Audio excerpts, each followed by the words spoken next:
bukan sinetron, kisah ini bukan ceramah, kisah ini bukan kriminal, kisah ini bukan film, tapi kisah inilah nyata bagaimana cintanya seorang hamba kepada Allah Subhanahu wa taala. Begitu dia mencintai Allah di atas segala-galanya, ada pilihan,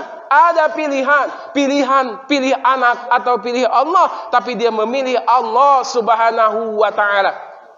Hari ini kita tidak diperintahkan oleh Allah untuk menyembelih anak kita, tidak. Hari ini kita tidak diizinkan oleh Allah untuk memotong leher anak kita, tidak. Tapi kita diizinkan oleh Allah untuk sedikit berkorban dengan sesuatu yang kita cintai. Simbol kecintaan manusia modern adalah uang. Simbol kecintaan manusia akhir zaman adalah duit. Simbol kecintaan manusia akhir zaman adalah perak, emas.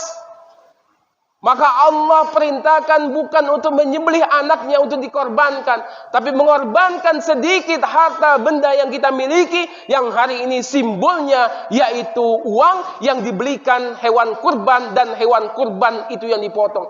Kalau hanya memotong hewan kurban yang harganya cuma 3 juta sekian saja, kita tak mampu mengorbankan demi cinta kepada Allah, bagaimana kita nanti ketika berjumpa dengan Ibrahim dan Ismail?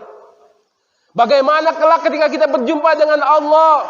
Bagaimana ketika kelak kita berjumpa dengan Nabiullah Ismail alaihi salam yang rela mengorbankan dirinya? Bagaimana ketika kita jumpa dengan Nabiullah Ibrahim alaihissalam yang begitu mencintai Allah di atas segala-galanya?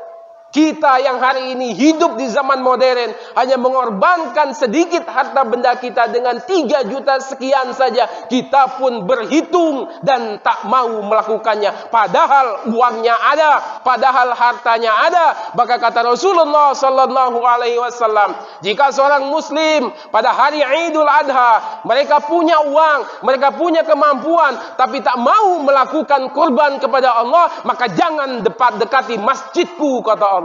Tak layak kita berjumpa dengan Allah, tak layak kita berjumpa dengan Nabiullah Ismail alaihissalam, bahkan tak layak kita berjumpa dengan Rasulullah sallallahu alaihi wasallam, bahkan tak layak kita berada di masjid ini kalau kita tak berkorban. Padahal uang itu ada di tabungan kita, padahal uang itu ada di rekening kita, padahal uang itu ada di deposito kita, tapi kita abaikan itu. Masyaallah.